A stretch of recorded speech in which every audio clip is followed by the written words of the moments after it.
Enotria définit littéralement une expression inventée par Shakespeare, celle du théâtre-monde, la réalité comme scène de jeu, autrement dit le théâtre dans le théâtre.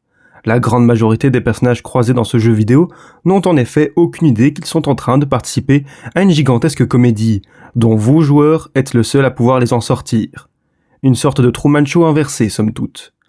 Il est donc évident que le théâtre et son histoire ont énormément influencé l'écriture et l'univers d'Enotria. On peut parler plus précisément du carnaval et de la commedia dell'arte, que je décrirai plus en détail par la suite. Dans cette vidéo, comme à notre habitude, nous allons reprendre tous les éléments du jeu qui sont directement inspirés par cet univers et ses marqueurs chronologiques. J'en profiterai pour compléter l'épisode sur Enotria, où je décrivais d'ailleurs les grands personnages de la commedia qui y étaient présents en tant qu'alliés ou en tant que boss. Il est disponible en description. Et partons maintenant sans plus tarder pour le Canovaccio, terre de pitreries et surtout de mensonges.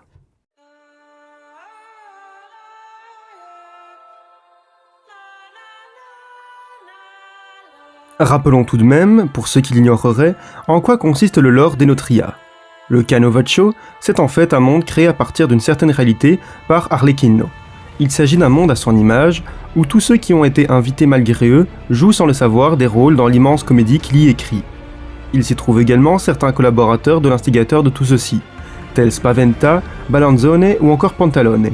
Tous, sans exception, portent des masques les plaçant sous le contrôle direct et sans compromis d'Arlecchino, et sous sa surveillance. Votre personnage est d'ailleurs l'unique sans masque, une anomalie conçue spécifiquement afin de mettre fin au plan d'Arlecchino. Vous serez accompagné par son frère Pulcinella, qui s'improvisera votre mentor. Les origines de la commedia dell'arte se retrouvent dans les carnavals, qui étaient à l'époque ce qu'on appelait des fêtes du rire. La commedia elle-même apparaît aux alentours de 1528. Il s'agit d'un théâtre populaire en Italie, qui se joue dans la rue, en tout cas pas dans un théâtre au sens du bâtiment. Tous les acteurs sont masqués et rivalisent d'adresse pour improviser leurs sketchs. Aucun texte n'est en effet écrit à l'avance. Les thèmes évoqués sont souvent la niaiserie, la ruse et la tromperie, rythmés par de rocambolesques pitreries.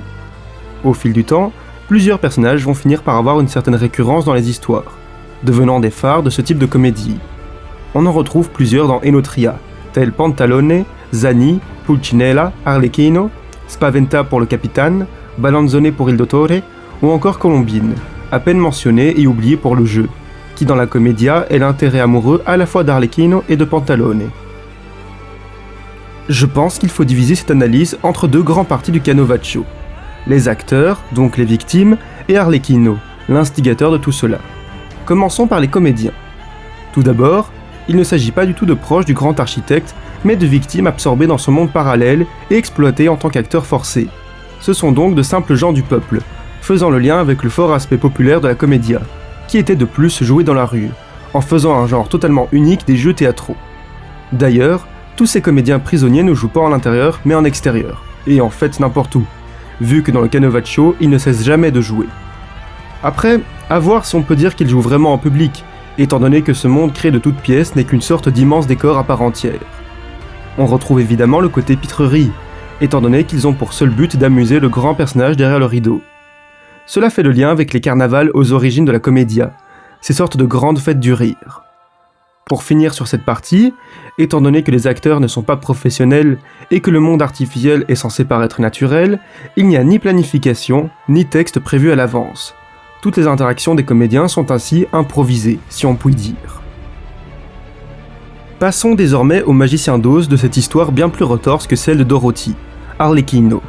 Il personnifie évidemment les thèmes de tromperie, de ruse et de malice de par ses actions, tandis que ses victimes non consentantes représentent, elles, la niaiserie. Ce sont là tous les thèmes généralement évoqués dans la commedia. Arlequin en est évidemment un personnage central, comme tous ses subordonnés, que j'ai eu l'occasion de citer plus tôt. Il utilise des masques pour contrôler tout ce joli monde, et le différencier des personnes de la vie réelle. Ces masques sont évidemment inspirés par ceux de la commedia, qui deviendront les nombreux apparats bigarrés et colorés si symboliques de la ville de Venise, qui a de plus inspiré une des zones du jeu. Le Canovaccio d'Arlecchino est donc un immense monde de théâtre, pièce à ciel ouvert, où les comédiens sont forcés de jouer à cause de ses machinations. C'est grâce aux masques qu'il leur fait porter qu'il les contrôle, et les fait réaliser improvisation et pitrerie dans le seul but de le divertir, comme une immense fête du rire, selon sa vision personnelle d'un monde parfait. Si la Commedia dell'arte devait être représentée symboliquement par ses grands traits dans un jeu vidéo, cela donnerait évidemment Enotria, The Last Song. Abonnez-vous pour plus de vidéos sur celui-ci, et merci de m'avoir écouté.